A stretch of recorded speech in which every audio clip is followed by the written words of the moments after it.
Isang mapagpalang umaga, a blessed church. When we pray through praise and worship, we focus not on ourselves and our own ability, but in Him and the immeasurable greatness of His power. Today, as we worship, let our singing be a declaration of who God is and what He is capable of doing. Malinaw pong sinasabi sa Biblia that God is far above all things. He is far above all rule and authority, far above all power and dominion, and His name is far above every name. Not only the present age, but also in the one to come. So, blessed church, let us all sing from our hearts, God is able.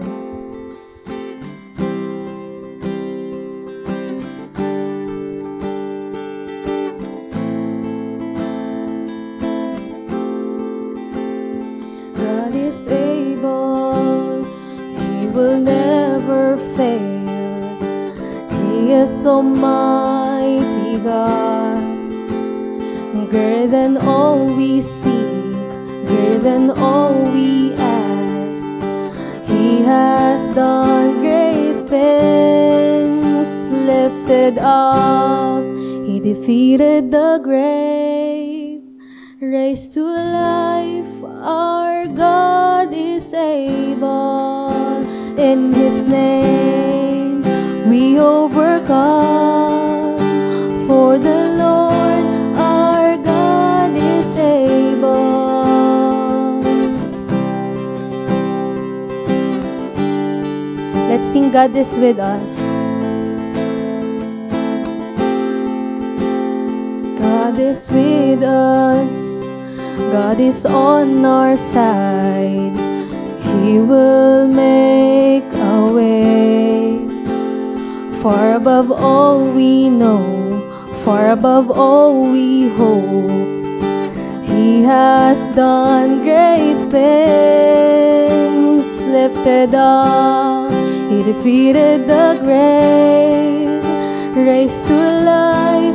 Our God is able.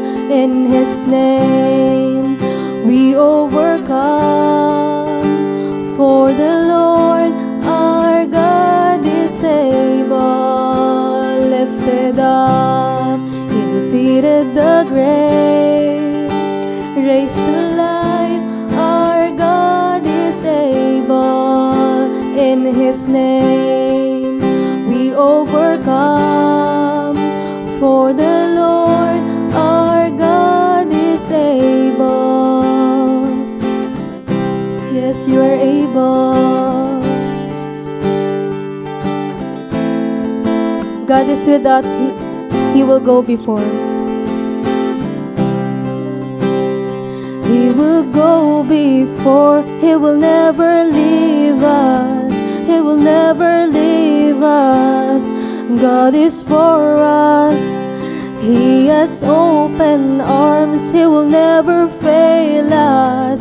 He will never fail us. Lifted up, He defeated the grave, raised to life. Our God is able. In His name we overcome, for the Lord our God is able. Lifted up, He defeated the grave, raised to life. Our God is able. In His name we overcome, for the Lord our God is able. For the Lord our God is able. For the Lord our God is able.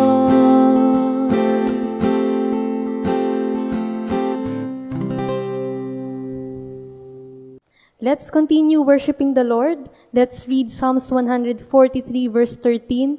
Your kingdom is an everlasting kingdom, and your dominion endures through all generations. Ibig sabihin po nito, The Lordship of our God goes beyond this lifetime. You reign over all the earth, we sing it. You reign, justice and peace you bring it. You reign, Holy One, you reign. You reign over all the earth, we sing it. You reign, justice and peace you bring it. You reign, Holy One, you reign. Let's sing over star-filled skies. Over star-filled skies, over all created life, what was always meant to be. Your glory reigning over me. You're above anything thrown my way, victorious. I live to stand in you always. You reign over all the earth, we sing it. You reign, justice and peace you bring it. You reign, Holy One, you reign.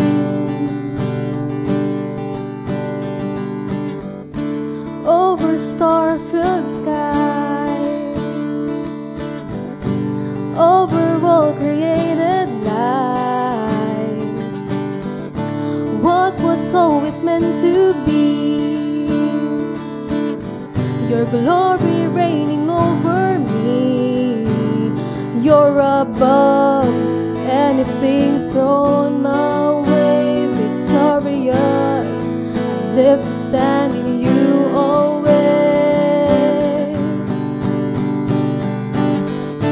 You reign over all the earth, we sing it. You reign, justice and peace you bring it. You reign, Holy One, you reign. Your kingdom come, your will be done. Jesus, reign over me. Your kingdom come, your will be done. Jesus, reign over me. Your kingdom come, your will be done. Jesus, reign over me. Once more. Your kingdom come, your will be done. Jesus, reign over me. Your kingdom come, your will be done. Jesus, reign over me.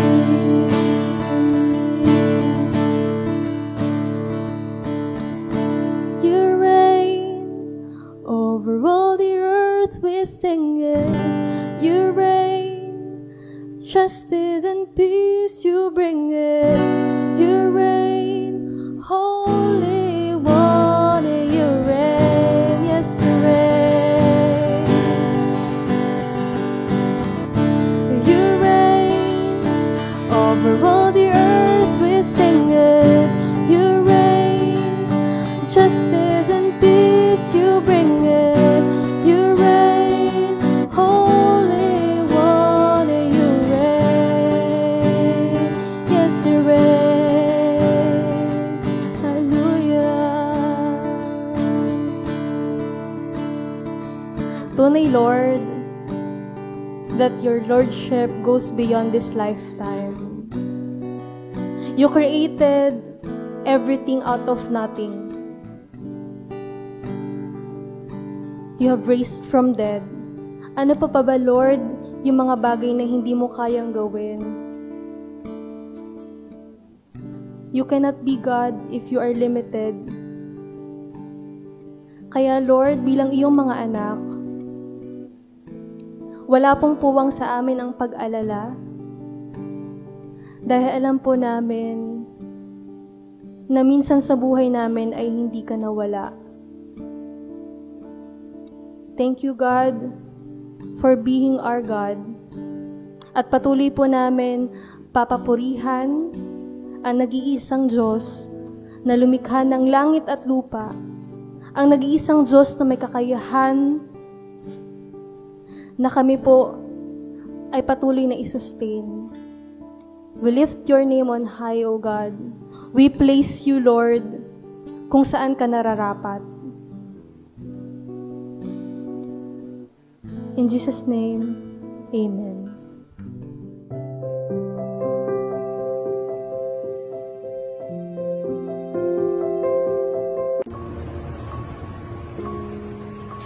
Good morning po mga brothers and sisters, kamusta na po? So tayo ay nasa ikahuling Sunday na po ng November. So sobrang bilis po ng panahon.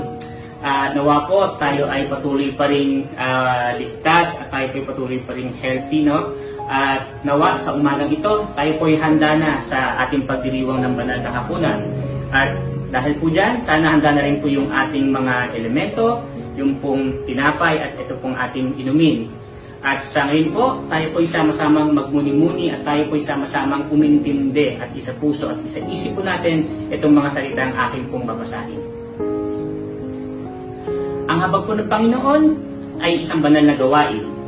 Isasagawa po natin ito bilang paggunita sa ating tagapagligtas na si Jesucristo, kaugnay ng kanyang sakripisyo at kamatayan sa krus bilang ganap na kabayaran sa ating mga kasalanan. Kaya naman, marapat na isagawa ito na may pagdiriwang at ipagpatuloy hanggang sa kanyang muling pagdating. Ang tinapay at inumin na ating tatanggapin ay pawang mga elemento lamang na sumisimbolo sa katawan at dugo ni Jesus. Tandaan po natin na wala sa mga ito ang may kapangyarihan na mag-alis o maglinis ng kasalanan at magbigay ng kaligtasan sa ating mga kaluluwa. Sa halip, ito ay sumasalamin sa katawan ni Jesus na siyang tumanggap ng buong parusa at pagkamuhi ng Diyos sa ating mga kasalanan. At sa dalisay niyang dugo na nagpatibay ng kanyang bagong tipan ng pag-ibig para sa atin. Nasusulat po sa unang Korinto 11:29, ang sino mang kumakain at umiinom na hindi kinikilala ang kahalagahan ng katawan ng Panginoon ay kumakain at umiinom ng kahatulan sa kanyang sarili. Kaya po, isagawa natin ito sa paraang nararapat. Ang paraang nararapat ay tumutukoy sa pagtanggap ng mga elemento na kalakip, ang pagkilala kay Jesus bilang tanging Panginoon at tagapagligtas.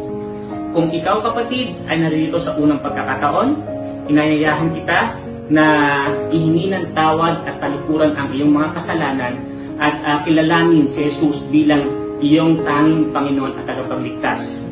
Kaya po, tayo po ay manalangin. Ito po ay gagawin natin upang tayo po ay magsiyasat sa ating mga sarili at talagang gawin po natin ito ng talagang may pagrespeto at pagkilala sa ating Panginoong Diyos.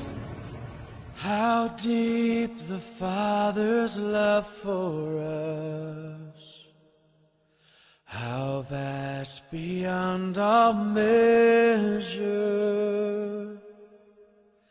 that He should give His only Son to make a wretch His treasure.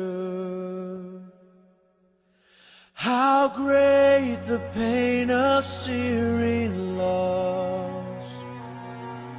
The Father turns His face away, as wounds which mar the chosen one bring many sons to glory.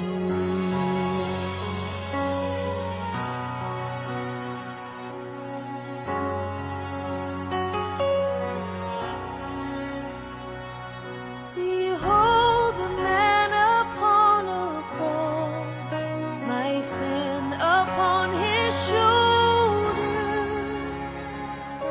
Ashamed, I hear my mocking voice call out among the scoffers. It was my sin that held Him there until it was accomplished. His dying breath has brought me life. I know that it is finished.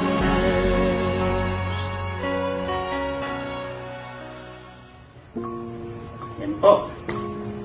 So, sa mga sandaling ito, atin pong kunin ang tinapay. Yan. At tayo po'y manalangin. Aming Panginoong Diyos, sa umagang ito, kami po'y nagpupurit nagpapasalamat sa inyo. Maraming salamat, Lord God, sa iyong pag-ibig, Panginoon, at talagang kinalay niyo po, Lord, ang iyong katawan, na talagang siyang tumanggap ng paghihirap na dapat po talaga ay para sa amin. Maraming salamat, Lord God, sa kaligtasan, at talagang sa umagang ito, pinaalala ko po namin, kami po'y nagpupurit nagpapasalamat sa ngalan ni Jesus. Sabi po sa unang Korinto, 11:23-24, sapagkat ito ang turo na tinanggap ko mula sa Panginoon at pinigay ko naman sa inyo. Noong gabing siya ipinagkanulo, ang Panginoong Jesus ay dumampot ng tinapay, nagpasalamat at pinagpreparasyon iyon at sinabi, ito ang aking katawan na inahandog para sa inyo. Gawin niyo ito bilang pag-alaala sa akin. Sama-sama po natin tanggapin ang tinapay.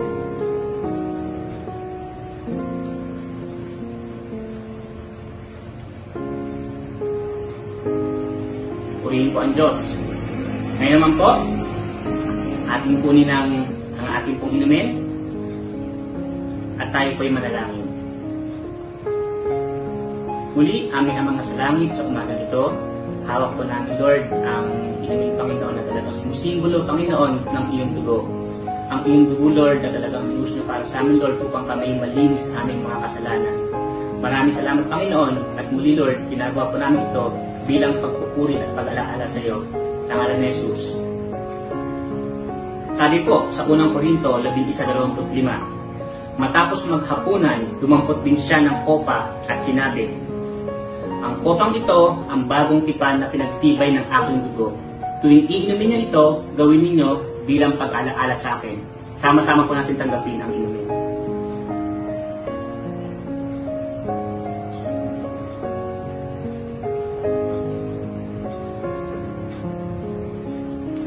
Purihin po natin, Panginoon.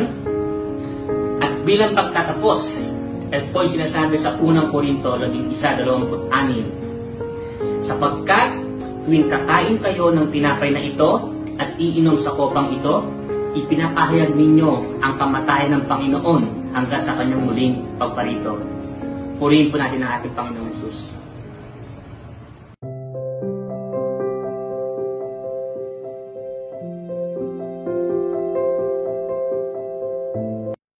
Blessed Lord's Day, ABC. Last week po, pinag-usapan po natin yung basis ng church unity. Pinag-usapan po natin kung sino ang naging dahilan ng pagkakabigkis ng isang iglesia. Pinag-usapan po natin ano yung nag-uugnay sa atin as a body of believers. Today po, ang pag-uusapan po natin is what is the purpose of that unity? Ano po yung dahilan bakit tayo magkakasama sa iglesia? Ano yung purpose ng ating pagsasama-sama? Hindi po pwedeng nagsasama-sama lang tayo kasi masaya. Ano po? Puro tawanan, puro kasiyahan. There has to be a purpose. There is a purpose for that. Yun po yung topic natin this morning. The Bible po has several metaphors for the church. Acts 20:28, ang church po ay inihalin tulad sa kawan ng mga tupa. 1 Corinthians 12:12, ang church ay inihalin tulad sa katawan na may iba't ibang bahagi. Ephesians 2:19, ang church po ay inihalin tulad sa isang sambahayan, sa isang tahanan. And then sa Ephesians 2:21, the church is likened to a structure or a building. One thing in common po sa lahat ng ito is these metaphors depict a sense of oneness, a sense of solidarity and unity. The theme of many being identified as one. Perhaps po yung triune God natin, the Godhead that we serve, is so perfect and consistent in His wisdom in creation. Because this is the kind of oneness, the kind of union that God requires from a marriage. You are no longer two but one. And this is the same kind of oneness and unity that God requires sa kanyang katawan, sa kanyang iglesia. And we're going to talk about, mga kapatid, bakit? Ano po yung purpose nito? Ang title po ng sermon natin this morning is The Church Entrusted. And because the very existence po ng church is a trust from the Lord. When God gave the Great Commission to the church, it is a trust. He called the frail, sinful men for a purpose. And we're going to talk about that trust this morning. Kung kayo po may mga Bible, I'd like you to open your Bibles to Ephesians chapter 4. Nasa same section po tayo ng Ephesians, but this morning we will read from verses 7 to 16. So again po, open your Bible to Ephesians chapter 4, verses 7 to 16.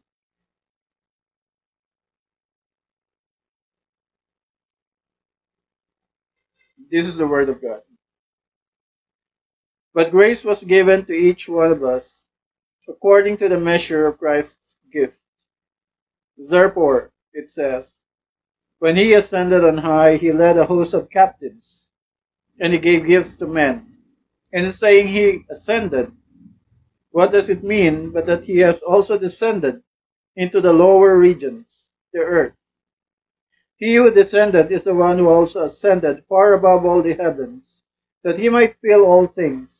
And he gave the apostles, the prophets, the evangelists, the shepherds and teachers, to equip the saints for the work of ministry, for building up the body of Christ, until we all attain to the unity of the faith and of the knowledge of the Son of God, to mature manhood, to the measure of the stature of the fullness of Christ, so that we may no longer be children, tossed to and fro by the waves and carried about by every wind of doctrine, by human cunning, by craftiness in deceitful schemes. Rather, speaking the truth in love, we are to grow up in every way into Him who is the head, into Christ, from whom the whole body, joined and held together by every joint with which it is equipped, when each part is working properly, makes the body grow so that it builds itself up in love. Let us pray. Heavenly Father, we ask for your wisdom. We ask for your guidance, Lord. And we thank you for the privilege and opportunity na kami po ay makapag-aral po ng inyong salita. Dalangin po namin na may you keep our minds, our hearts, our ears sa inyo po at sa inyong kaluwalhatian, sa inyong salita, Panginoon. Keep us away from distractions, Lord. And we pray that despite your messenger, tinig niyo po ang marinig namin. Whatever lessons, whatever message, whatever reminder or challenge na nais niyo pong iparating sa bawat isa sa amin, ito po'y tanggapin nawa ng aming puso. At ito po'y mamunga sa aming buhay. Father, may you be glorified in the study and the preaching of your word. And we ask this in Jesus' name. Amen. Amen. So verse 7 po. We'll go ahead. So verse 7. Kung mapapansin po natin, last week, we started yung statement ni Pablo with the word therefore. Di po ba sabi ni Pablo sa verse 1, I therefore, a prisoner of the Lord. At matapos niyang ihayag yung pagiging isa ng iglesia at yung panawagan na magkaisa, bigla po siyang gumamit ng but sa statement ngayon. Yung verse 1 begins with therefore, which is kaya nga, connecting Paul's foundational teaching about church unity dun sa set of doctrines na tinuro niya from chapters 1 to 3. He then begins this section with the word but. Sa Tagalog po ay ngunit, subalit, datapwat, pero. Sabi niya sa verse 7, But grace was given to each one of us according to the measure of Christ's gift. Sabi po ni Pablo, bawat isa.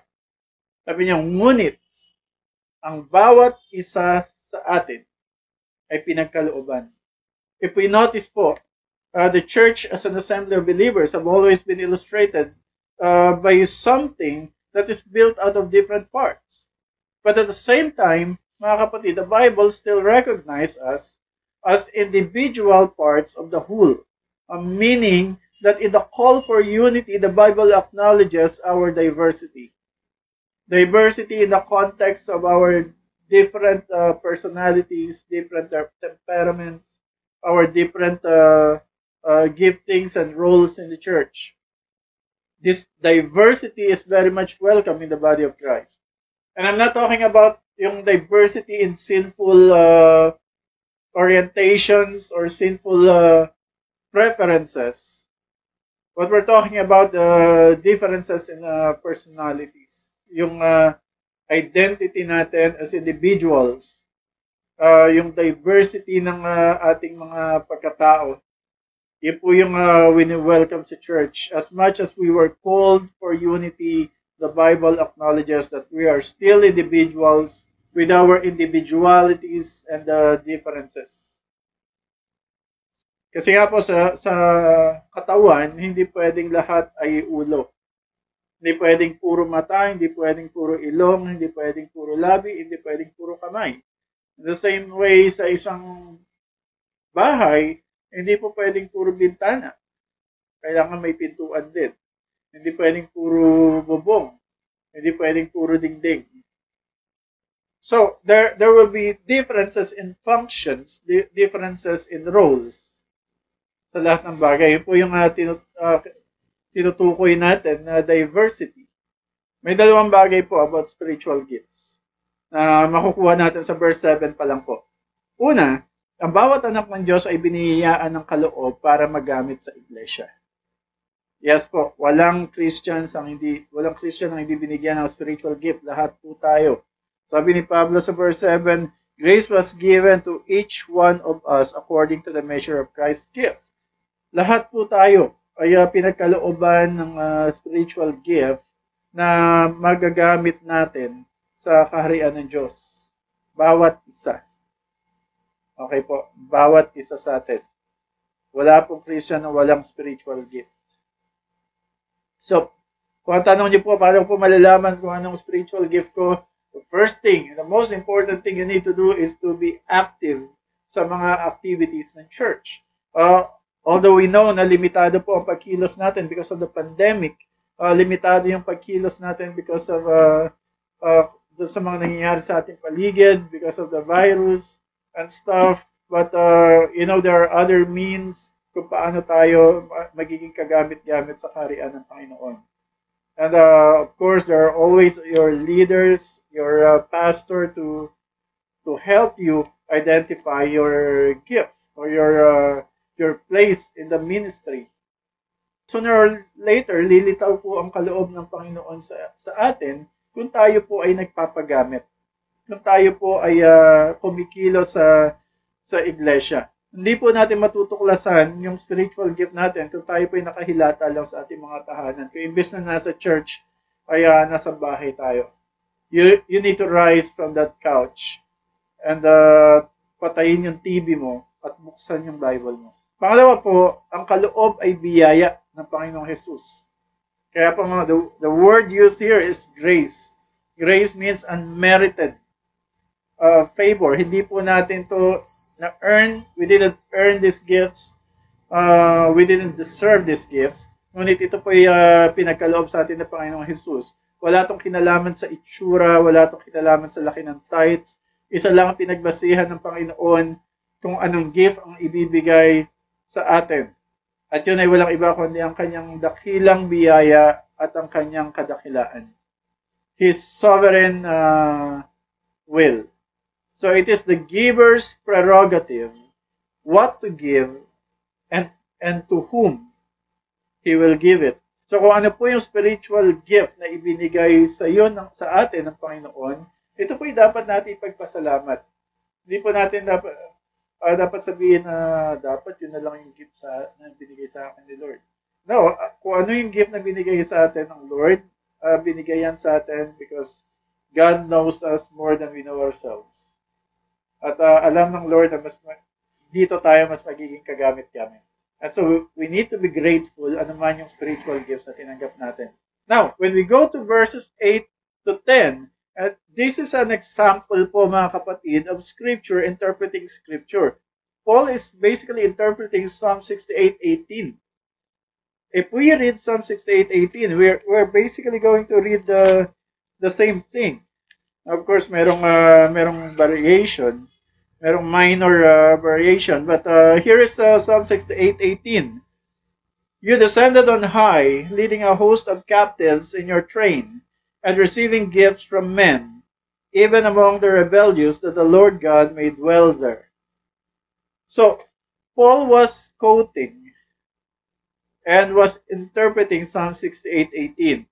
Now, it's important po na maunawaan natin ano yung nakapaloob sa Psalm 68:18? Ito po ay isang salmo na sinulat ni Haring David in celebration po ng kanyang conquest of Jerusalem.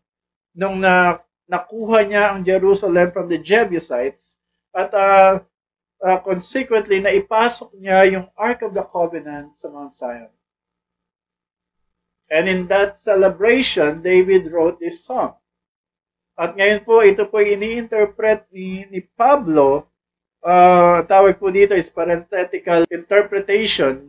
At kinoconnect niya po ito sa authority ni Jesus Christ as a conquering king. At ang authority ni Jesus Christ na pagbibigay ng gifts sa kanyang mga disciples.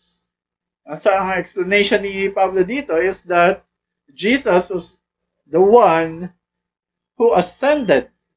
And then sabi niya, sino ba yung nag-ascend? Siyempre, siya rin yung nag-descend. Yung descent po dito na tinutukoy is yung pagkakatawan tao ng Panginoong Jesus na siya yung nagkatawan tao at namuhay dito sa lupa. He descended, sabi doon, in the lower regions to the earth.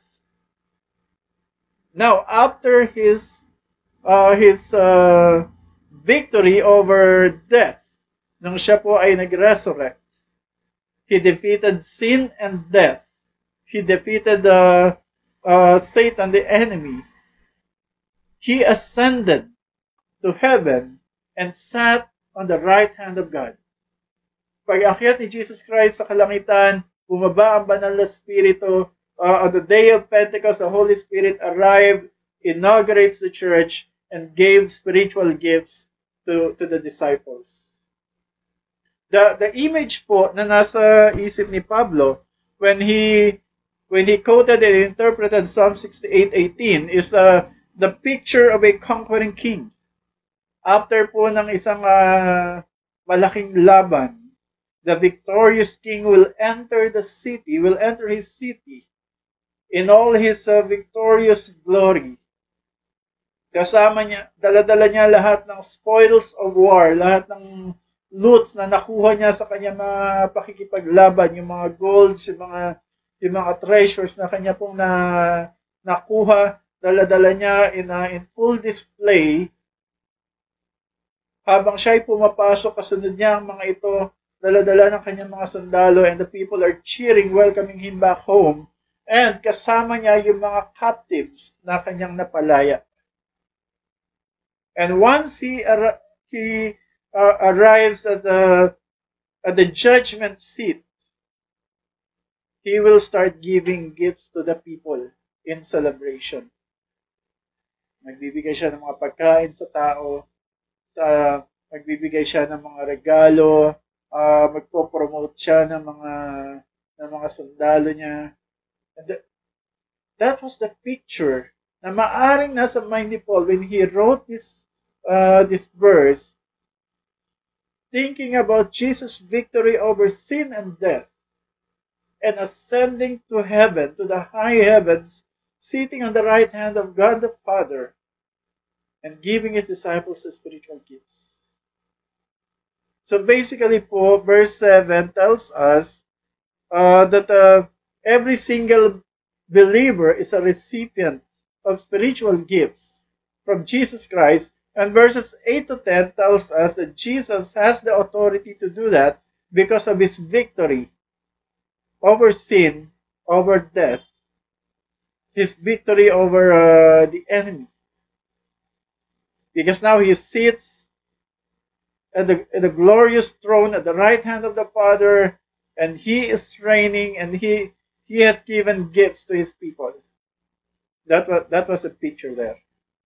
That tells us that Jesus has the authority here to dispense spiritual gifts. Now in verse 11, Paul names some of these gifts. There are other gifts po. There are different lists ng mga gifts na binanggit ni Pablo sa ibang letters, but in this specific letter, in this specific section, ang gifts na binanggit lang po ni Pablo is limited to the apostles, the prophets, the evangelists, the shepherds, and teachers. Probably because meron pa pong iba. Ito lang po yung binanggit ni Pablo dahil maaring ito lang po yung relevant sa mga taga-Ephesus. And we know po, and I hope you all agree, na sa panahon po natin ngayon, there are no more apostles and prophets. Yung apostles po na tinutukoy dito ni Pablo refers to the original apostles, including him as the 13th apostle na tinawag ng Lord to be the apostle to the Gentiles. And by extension po, there are some na companion nila na dahil kasama nila ay na-identify din as apostles. But the title, the office itself has ceased to exist because yung purpose po ng apostleship ay tapos na. This gift of apostleship is given to a specific people, a specific group of people for a specific period of time for a specific purpose. At dahil po tapos na yung purpose ng apostleship, we no longer have that today. So if you encounter teachers sa TV, sa YouTube, who uses the title of apostle, ilipat nyo na lang po yung inyong pinapanood. Or if you encounter someone who has the title of apostle attached to his name, at tinanong kayo, anong may paglilingkod ko sa iyo, kapatid, you tell them, you repent. And you read your Bible. The same thing with prophets. The Old Testament, the job of the prophet is to receive the word from the Lord and declare that word to the kingdoms. Pagdating naman sa Acts, yung trabaho po ng prophet sa Acts is to deliver God's specific word to the congregation kung saan sila naroroon. So, limited na sila dun sa congregation na kanilang kinalalagyan. But their job is still the same, declare the word of the Lord. Sa panahon po natin ngayon, we already have the word of the Lord, the Bible. So the job of prophecy sa panahon natin ngayon is already in the context of proclaiming what is written here. So yung title na apostle and prophet ay hindi na po dapat ginagamit ngayon. These are just functions na meron na pong ibang context. Ito po, the written word of God, the final revelation of God. Because sa panahon po natin ngayon, talagang people will use titles. And when someone uses the title of apostle and prophet, sa panahon natin ngayon, ito po ay kinukumpara ko sa isang civilian na nagsusuot ng uniforme ng sundalo o polis, na hindi naman sila sundalo o polis. Di po ba meron tayong batas dito na bawal sa isang civilian ang magsuot ng uniform ng military or police? Because ang tawag dyan ay ano po? Usurpation of authority. At dyan ko po ihalin tulad ng isang mangangaral who uses the title po of apostle or prophet. Because that's basically what they're doing. They're usurping an authority na hindi naman ibinigay sa kanila. Because sa Bible po, merong specific na qualification yung mga tao na tinawag ng Lord to be apostles and prophets. Now, when it comes to the evangelists po, this is simply the people na effectively ginagamit ng Lord to preach the gospel, and sa panahon natin ngayon, it's still being used. Not as a title, but as a function. Ito po yung mga kapatid natin sa pananampalataya who are very gifted and effective sa pag-preach ng gospel sa mga non-believers. Yung mga missionaries, pumupunta sa iba't ibang lugar, yung mga nag-preach sa public places. And those are evangelists. And then we have the shepherds and teachers, na kung papansinin po natin, maigi, yung end dito ng shepherds and teachers are meant to connect these two gifts. Because it refers to the work of the leadership in the church. Shepherding simply refers to the administrative work of ministry, and the preaching is the proclaiming of God's word, and the teaching of the people of God. Sabi po sa Great Commission, make disciples of all nations, baptizing them in the name of the Father, Son, and Holy Spirit, teaching them to observe. And kaya nga po nagbigay si Lord ng gift of teaching sa church.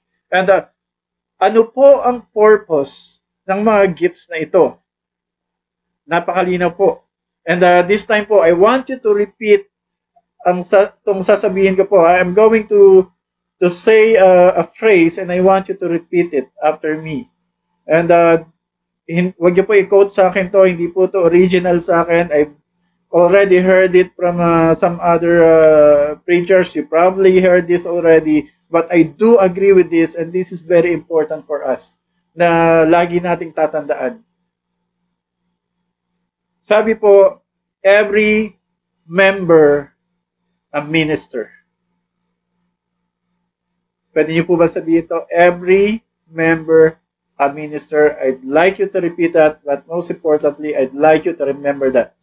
The word minister po, this is not a loaded word. Hindi po ito salita na exclusive lang sa mga tao sa church na merong authority o merong title. Tayong mga tao, mahilig tayo sa mga title. So, the word minister simply means servant. The word ministry simply means service. So, to be a minister is to be a servant. And so when we say every member a minister, we're simply saying every member a servant. At yan ang dapat ginagawa natin sa loob ng church. We are serving one another. We are serving the Lord Jesus Christ. So again, every member a minister. Always remember that. Hindi man tayo lahat binigyan ng gift to preach. Hindi man tayo lahat binigyan ng gift to be an evangelist. Hindi man tayo lahat binigyan ng gift of shepherding. But again, these are not the only gifts na ibinigay ng Lord sa church. We may have another gift na ibinigay sa atin ng Panginoon, and we use that to minister to our brothers and sisters. We are entrusted to use our spiritual gifts to equip others to serve. Napakalinaw po ng word na ginagamit dito ni Pablo. Hindi ka po nilagay ng Lord sa ABC para manood lang. Wala pong bangko sa Team Jesus. Hindi ka nilagay ng Lord yan para maging miron lang. Hindi po tayo inilagay ng Lord sa church na kinalalagyan natin para maging tagapakinig lang. But we are placed there by the Lord to perform a specific role as part of the body.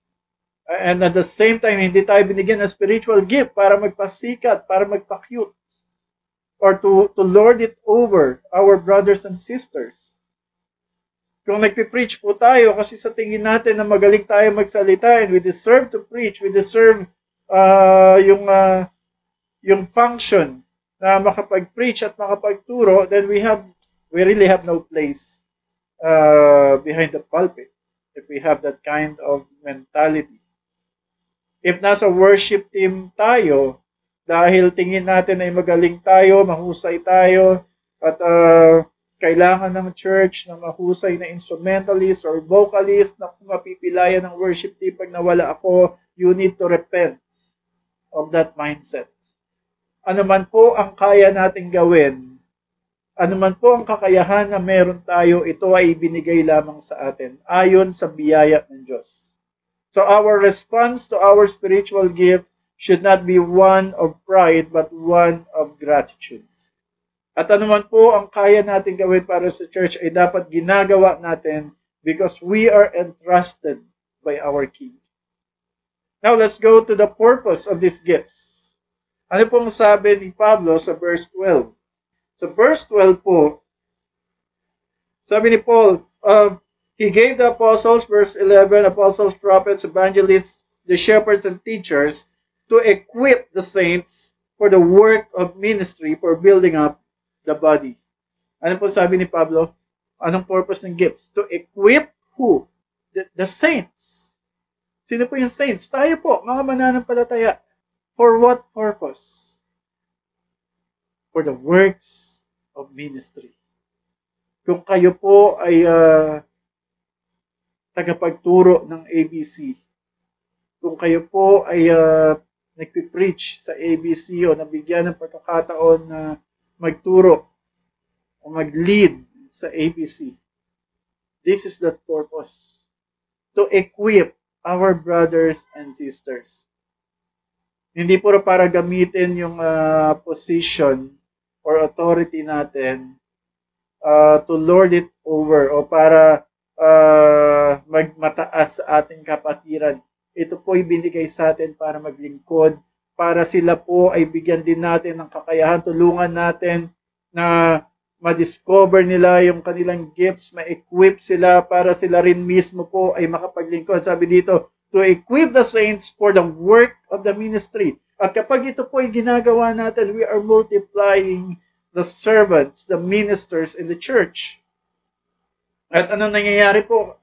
Ano pong kasunod na mangyayari dito? The church is built up. Nagiging matatag, nagiging strong, nagiging matibay ang church. At kapag nangyari yun po, ay nagiging effective ang church in preaching the gospel and expanding the kingdom of God. Kaya, kanina po sabi natin, every member a minister. Ngayon po sabihin naman natin, every minister a mentor. Every minister a mentor.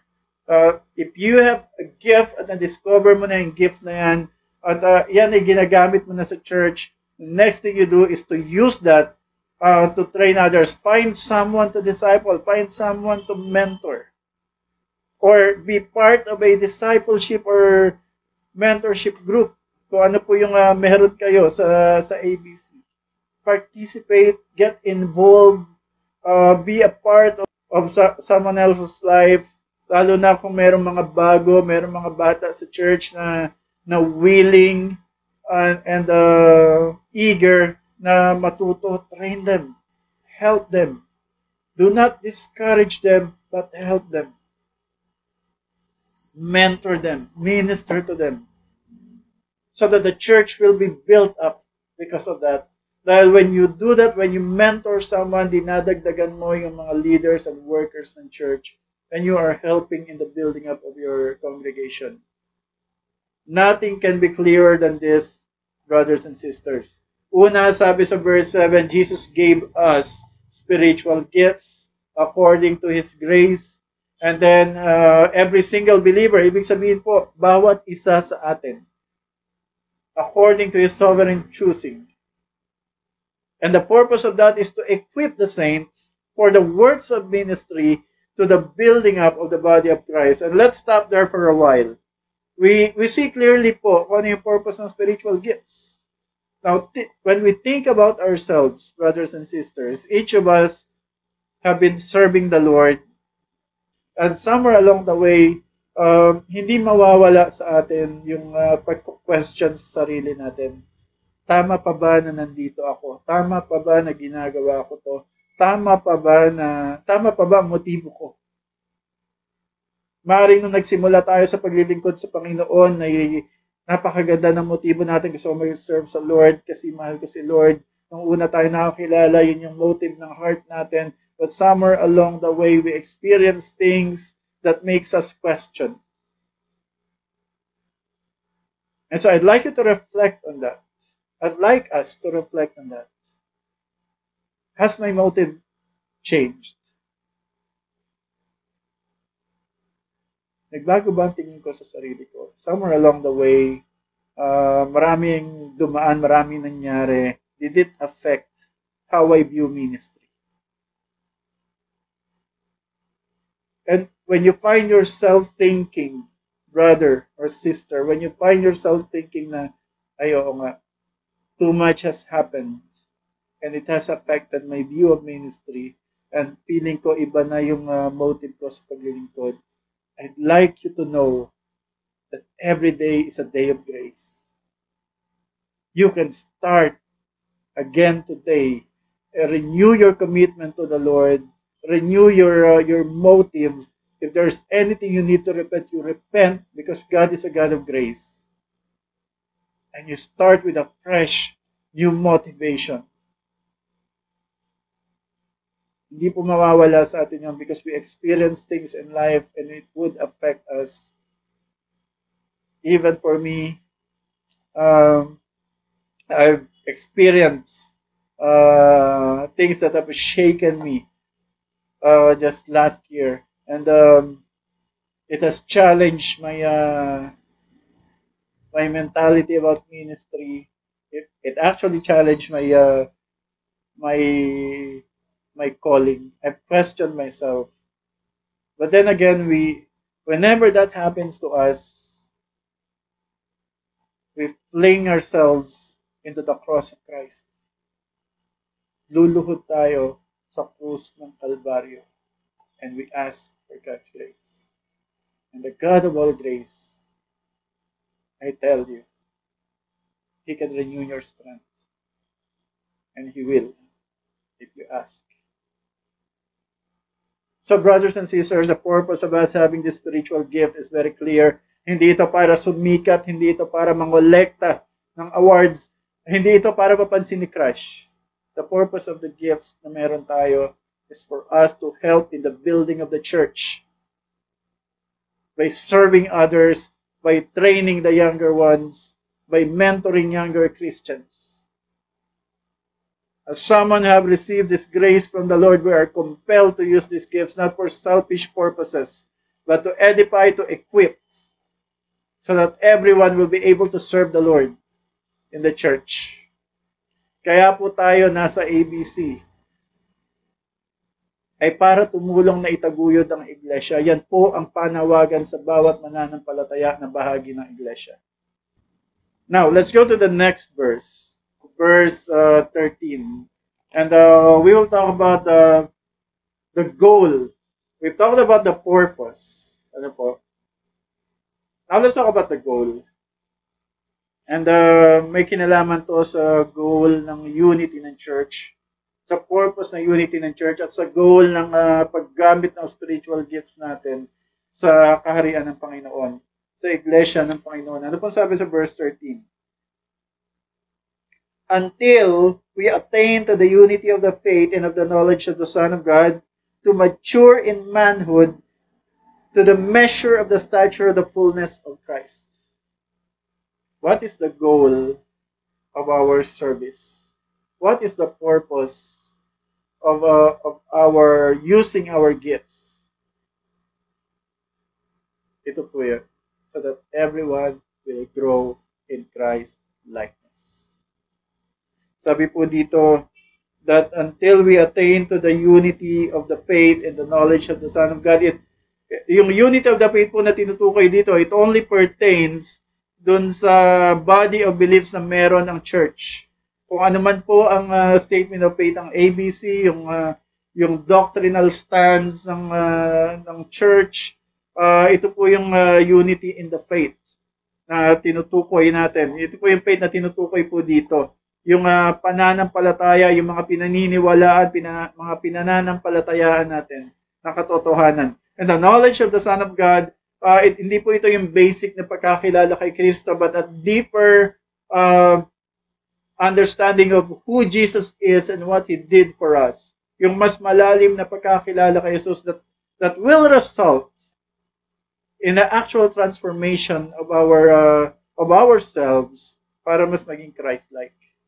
Yung tunay na pagkakilala kay Kristo ay dapat nagdudulot ng pagiging kawangis ni Kristo. At yung mas malalim pa na pagkakilala kay Kristo, which only happens when you read your Bible, study your Bible, devote your time with the Lord, and serve with the church, mas nagiging kawangis tayo ni Kristo. We grow deeper in our knowledge of the Son of God, and it affects who we are. Individually po, this leads us to maturity. Sabi dito, to mature manhood. It points to the spiritual growth of the believer. The idea po of maturity dito is to become a fully developed person.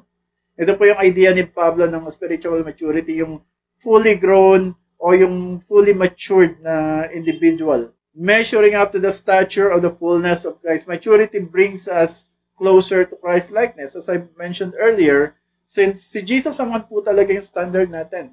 Huwag po natin gawing standard ng tao. Dahil ang tao, people will fail us. But Jesus will not. Huwag mong gawing standard si pastor, huwag mong gawing standard yung ibang leaders ng church.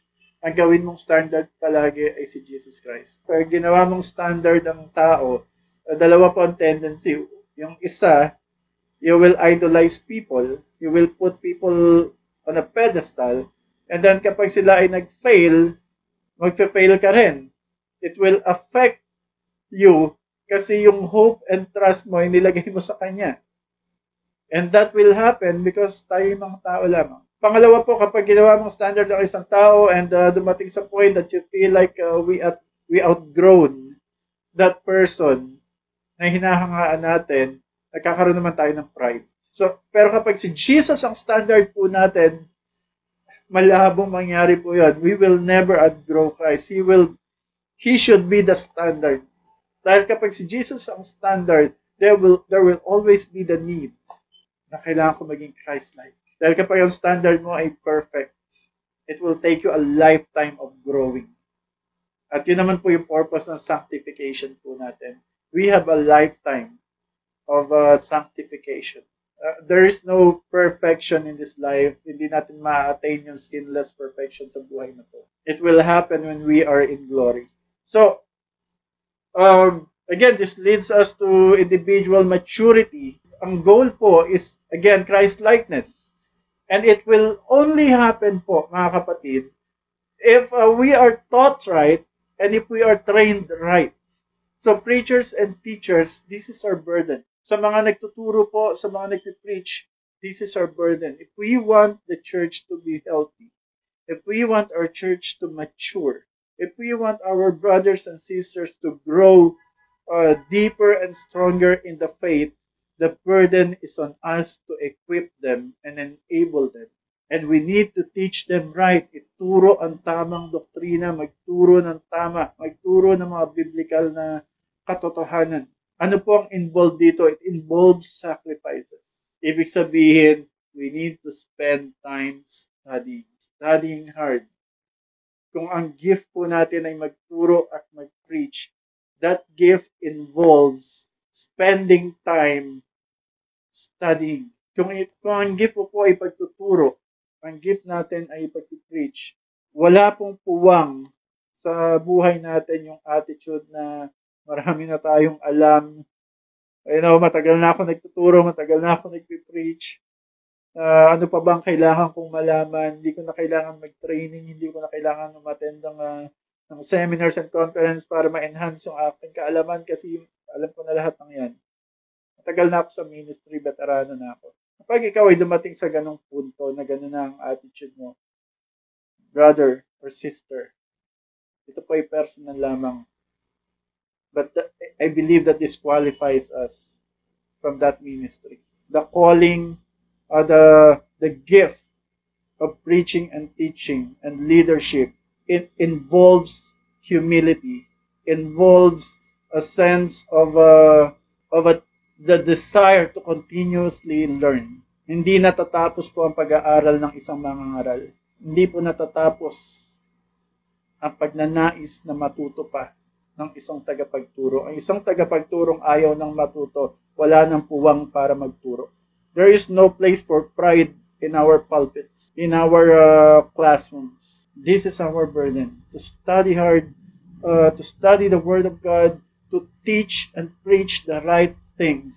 Kasi yun naman po talaga yung makakapag-ensure na magiging masigla at malusog ang mga kapatiran. Hindi po ba? Sa mga magulang po, this is how you ensure that your children are strong and healthy if you feed them the right food. And the same thing, spiritually speaking, this is how we ensure the growth of the church if we feed our brethren the right stuff. Now, ano po yung karugtong nito sa verse 14? Sabi, so that we may no longer be children.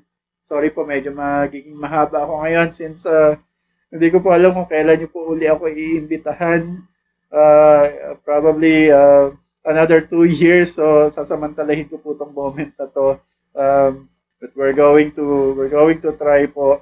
Verse 14 po, so that we may no longer be children, tossed to and fro by the waves and carried about by every wind of doctrine, by human cunning, by craftiness and deceitful schemes.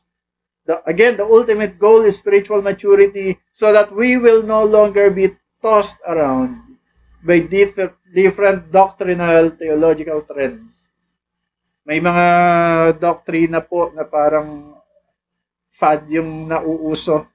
May time na uso yung ganitong paniniwala pero darating yung time mawawala ito. Ang problema po, kapag ito ay in-embrace ng isang Kristiyano na hindi natuturuan ng tama sa iglesia. And so, ang purpose po natin, ang ating pong mission is to equip the church, to educate our brothers and sisters po so that alam natin kung ano ang tama, ano ang tinuturo talaga ng Biblia so that meron man tayong marinig na ibang katuruan, alam natin kung paano magre-respond. Whether you are a teacher in the church or not, kung tayo man ay tagapagturo o hindi, it is our duty as a Christian to study the Word of God. Katulad ng mga Bereans, hindi basta-basta po makikinig. Mag-aral po tayo. Magtanong po tayo. So that hindi na tuwing mayroong magtuturo ay madali tayong makukumbinse. That's the sign of maturity po. Kapag hindi ka na madaling makumbinse ng iba't ibang tagapagturo na naririnig mo. It's a sign that you are maturing as a Christian. You are no longer being tossed around ng iba't ibang katuruan. At tayo po, there is an abundance of false teachings, an abundance of worldly mindset, of sinful worldviews na nagkalat po. Since we have the internet, we have YouTube, we have Facebook, accessible po lahat ng mga kasinungalingan ng daigdig. And sometimes po, they are all disguised as biblical truths. Nang makakaalam lang na ito ay mali ay yung mga taong nagbabasa ng Biblia. Congregation that is well fed by the Word of God will not be swayed by false teachers. A church that is well fed by the Word of God will not be easily swayed by false teachers. We have a lot of self-proclaimed prophets and apostles sa panahon ngayon. And remember, there will be those who are so depraved that they will twist Scripture to do what they want, to commit horrible sins, and get away with it. And if a church is an army of well-equipped, heavily armed warriors, our young ones will be protected. So verse 15 and 16 po tells us kung ano yung preferable status ng isang Kristiyano. We speak truth in love and we grow. We grow unto, and the emphasis po again is yung goal natin na Christ-likeness. We grow unto Jesus Christ the head. As John MacArthur puts it, if the gospel is handled by immature, ill-equipped, and ill-trained believers, and listen, the preaching of the gospel po is a calling for the church. There is a reason why It's called the Great Commission. And this truth po, if this is handled by immature Christians, sabi ni John MacArthur, the truth will become cold. And love will become nothing more than sentimentalism or emotionalism. Walang lalim. Yung love na hindi biblical, wala po itong lalim, and it will not affect an actual transformation sa isang mananampalataya. And so the church is responsible for that. Bakit po? Kasi sabi dito, from whom the whole body, joined and held together by every point with which it is equipped, when each part is working properly, makes the body grow. Kapag every joint, sabi dito, is holding together the body, every joint that is equipped. Ibig sabihin, when we are helping one another, when we are serving one another, when we are able to train and equip one another for service, for ministry. And so we are working properly together. We are not just to work together, but to work properly, sabi po dito. To function properly, that makes the body grow. Yun po yung nagpapalago sa iglesia. And what happens is that it builds itself up in love. Yung love po na tinutukoy dito is the biblical love. 1 Corinthians 13, love rejoices in the truth. It does not rejoice in wrongdoing. The whole body joined and not just working together but working properly. So saan pong banda dito nakalagay that you can grow apart from the church? The church can grow without us because it is attached to Christ. It is the bride of Christ. Christ will take care of His church. But tayo po, when we detach ourselves from the church, how are we going to grow? Kung dinesign ng Lord ang mananampalataya na lumago sa piling ng isang iglesia, sa piling ng isang community of faith, how are we to grow apart from that? We are commanded in Scripture not to neglect, not to give up assembling together.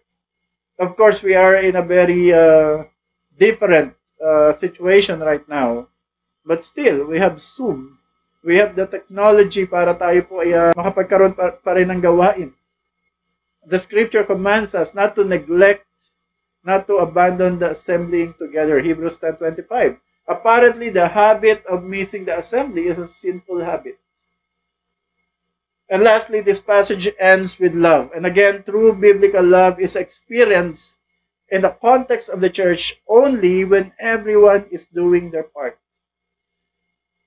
When every single part of the church, every single part of the body is performing well, is performing their functions, then doon mas nararanasan yung tunay na pag-ibig in the context of the church. Love is expressed whenever we serve. Love is experienced whenever we help one another, whenever we strengthen one another, including correcting and rebuking when necessary. Love here is not mere sentimental feeling, but an active catalyst for everything that we do in the church. So, brothers and sisters, there was this metaphor po about church na I think narinig nyo na po, and I'd like to end here. Ilang beses ko na pong narinig ito. At I agree with this po, itong analogy na to sa church. I believe all of us have heard this. It goes like this. The church is a hospital for the sick. It's not a club for the holy. Narinig niyo na po ito. Narinig na po natin to. And although I agree with this analogy, kasi meron tong biblical basis. Jesus is the great physician, and He Himself said that He came for the sick. So the church as a hospital is an appropriate metaphor or analogy. But I also believe that this is already overused and misused. Kasi po, madalas po itong sinasabi ng mga tao na ayaw magpa-correct. Ang church ay dapat hospital ng mga may sakit. Lahat tayo may sakit. So doon, huwag mo husgahan yung sakit ko. Yun yung nagiging konteksto po kapag naririnig natin to. But when we do that po, we miss the point of the church being a hospital. Kasi bakit ka ba nagdadala na may sakit sa ospital? Kung may sakit ka, pupunta ka sa hospital, anong purpose mo po? Anong purpose natin? Pupunta tayo sa hospital tapos sasabihin natin sa doctor, nandito lang naman po ako para magstay. Hindi niyo ako kailangan gamutin. Anong ginagawa natin sa hospital? The purpose of a hospital is to cure illnesses and to heal the wounded, the diseased. And sometimes it involves surgery that are painful and medicines that are bitter. Pero kung yun yung kailangan para tayo ay gumaling, that would be necessary. And so whenever we use that analogy, we have to keep in mind kung paano ang hospital is built to heal the sick and to cure people who are diseased. The church is there for us to grow and mature. The church is the body of Christ with all our differences po. Again, there is diversity. We may be different in our temperaments, we may be different in our personalities, in our giftings, but we are meant to function together. We are meant to strengthen one another. We are in ABC for a purpose, and that purpose is to exist for the growth and maturity of our brethren. So tayo po na nasa ABC, dapat ginagawa natin yung part natin to keep the church strong, to equip our brothers and sisters. And if you're listening to this and you haven't sought Christ as your Savior, you are probably an observer or a relative or a sympathizer of ABC, and you have no personal relationship with Jesus Christ. You have not sought Him as your Lord and Savior. I appeal to you, while we still have the time, to surrender your life to Christ. Accept the truth that we are all sinners and we are all in need of saving. And believe that Jesus provided that on the cross. That Jesus died on the cross to save sinners like you and me. His body was beaten and wounded. His blood shed so that those who will believe in Him will be saved forever. And once you put your faith in Christ, once you believe in Him as your Lord and Savior, once you repented of your sin, you will be received into the body of Christ. You will be part of this body, of this household, of this flock. And what will happen is, our physical body, though it may experience temporary death, mga kapatid, we will one day be resurrected in the presence of Christ for all eternity. If you give your life to Jesus Christ, you will be part of a family. You will be part of a community. And not only that, after this life, you will be in the presence of the King. You will be in the presence of the head of this family. So give your life to Him. Surrender your life to Him. Acknowledge Him as your Lord and Savior. ABC, marami pong salamat ulit sa opportunity to preach the Word. I am blessed with this opportunity, and I hope na kayo rin po ay napagpala ng Panginoon sa Kanyang salita. To Him be all the glory. Let us pray.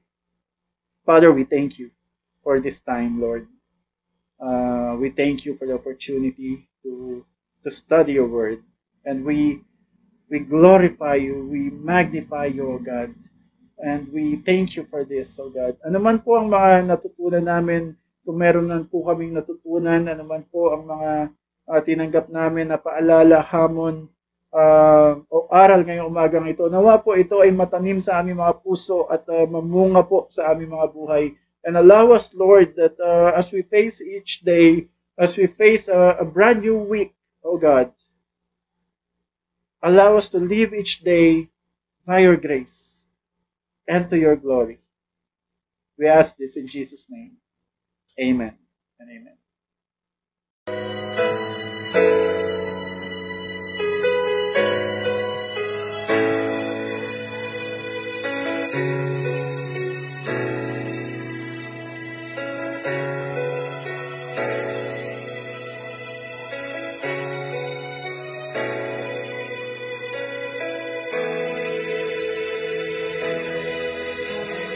Father, we ask of you this day, come and heal our land. Knit our hearts together, that your glory may be seen in us, and the world will know that Jesus Christ is Lord. Let us be one voice that glorifies your name. Let us be one voice, making merry that you reign. Let us be one voice in love and harmony.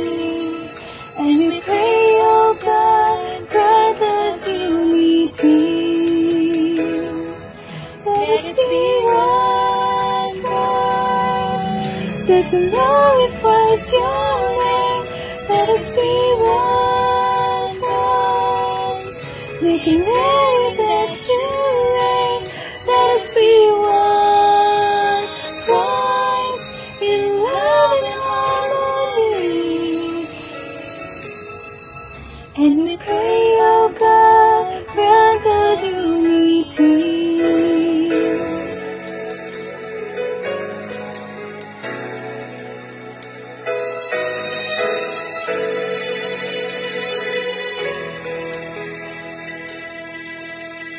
Now is the time for you and I to join our hearts in praise,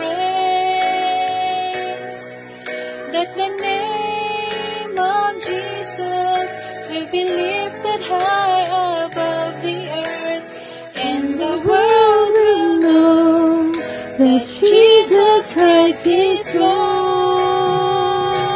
Let us be one voice that glorifies your name.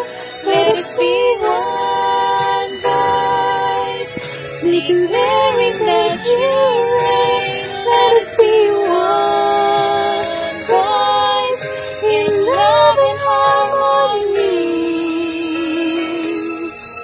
And we pray, oh God, grant us unity. Let us be one voice that glorifies your name. Let us be one voice, making merry that you reign. Let us be one voice in love and harmony. And we pray, oh God, grant us unity.